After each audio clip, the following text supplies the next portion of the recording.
ఉమ్మడి నిజామాబాద్ జిల్లాలో ఇటీవల భారీగా వర్షాలు పడ్డాయి. ఇప్పటికే చెరువులు, కుంటలు, వాగులు ఉప్పొంగుతున్నాయి. ఎగువన ప్రాంతాల్లో కురుస్తున్న వర్షాలతో ప్రాజెక్టుల్లోకి భారీగా వరద చేరుతోంది. అటు ఎస్ఆర్ఎస్పీలోకి భారీగా వరద చేరుతోంది. ప్రస్తుతం ప్రాజెక్టు నిండుకుండలా మారింది. జిల్లాలోని వర్షాలు, వరదల పరిస్థితిపై మరిన్ని డీటెయిల్స్ రజనీకాంత్ అందిస్తారు. ఉమ్మడి నిజామాబాద్ జిల్లాలో గత 2 రోజులుగా కూడా ఎడతెరిపి లేకుండా వర్షాలు పడుతున్నాయి. దాదాపు చాలా చోట్ల కూడా భారీ వర్షాలు పడ్డాయి. ఇప్పటికే జిల్లా వ్యాప్తంగా భారీ వర్షాలకు చెరువులు, వాగులు, వంకలన్నీ కూడా ఎక్కడికక్కడ పూర్తిగా నిండిపోయినాయి. చాలా చోట్ల చెరువులు అలుగులు పారుతున్నాయి.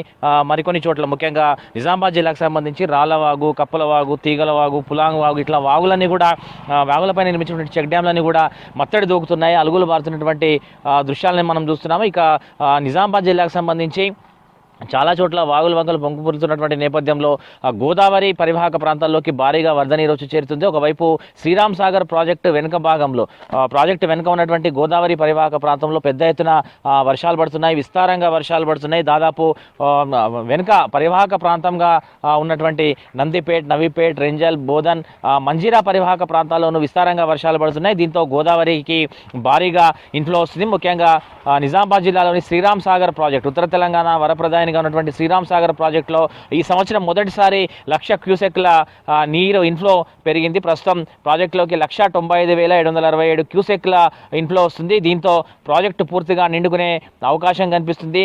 1,091 అడుగుల సామర్థ్యం ఉన్నటువంటి ఎస్ఆర్ఎస్పీ ప్రాజెక్టులో ప్రస్తుతం 1,089 అడుగుల నీటి మట్టం ఉంది. మొత్తం 80.5 టీఎంసీల కెపాసిటీ, ప్రాజెక్ట్ కెపాసిటీ. ప్రస్తుతం 72 టీఎంసీల నీరు వచ్చి చేరింది.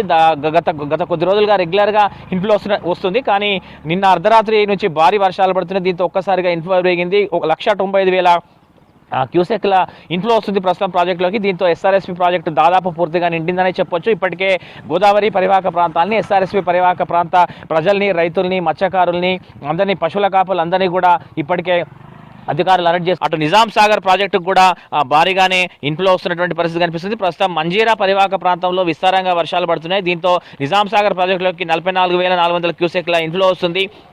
1,405 అడుగుల సామర్థ్యం ఉన్నటువంటి ప్రాజెక్టు ప్రస్తుతం 1,398 అడుగులకు చేరుకుంది. ప్రాజెక్టు పూర్తిస్థాయి నీటి మట్టం 17 టీఎంసీలు కాగా ప్రస్తుతం 7.5 టీఎంసీల నీటి మట్టానికి చేరుకున్నటువంటి సిచ్యువేషన్ ఉంది. ఇక కామారెడ్డి జిల్లాలోని కళ్యాణివాగు అట్లాగే పోచారం ప్రాజెక్టులు పూర్తిగా నిండినాయి. దీంతో నిన్న అర్ధరాత్రే గేట్లు ఎత్తినటువంటి అధికారులు దాదాపు 5,000 క్యూసెక్ నుంచి, కళ్యాణివాగు ప్రాజెక్టు నుంచి 2,000 క్యూసెక్లు, అట్లాగే పోచారం ప్రాజెక్టు నుంచి 5,000 క్యూసెక్ల నీటిని కిందికి వదులుతున్నారు. మొత్తానికి గత 2 రోజులుగా విస్తారంగా కురుస్తున్నటువంటి వర్షాలకు నిజామాబాద్ ఉమ్మడి జిల్లాలోని ప్రాజెక్టులన్నీ కూడా దాదాపు నిండు కుండలా మారినాయని చెప్పొచ్చు. ఒక నిజాం సాగర్ మినహాయిస్తే జిల్లాలోని Sriram Sagar project, Kalyanivagu project, Pocharam project, Alisagar project ఇవన్నీ కూడా ఎక్కడికక్కడ నిండుకున్నటువంటి పరిస్థితి కనిపిస్తుంది. శ్రీరామ్ సాగర్ ప్రాజెక్టుకు సంబంధించి అయితే ఇప్పటికే పరివాహక ప్రాంత ప్రజల్ని అట్లాగే రైతుల్ని అప్రమత్తం చేశారు. ఎవరు కూడా గోదావరి, ఎస్ఆర్ఎస్పీ పరివాహక ప్రాంతాల్లోకి రావద్దనేటువంటి సూచనల్ని, హెచ్చరికల్ని జారీ చేశారు. ఏ క్షణంలోనైనా ఎస్ఆర్ఎస్పీ ప్రాజెక్టు గేట్లు ఎత్తేటువంటి అవకాశం అయితే మనకు కనిపిస్తుంది. ఇది ఓవరాల్గా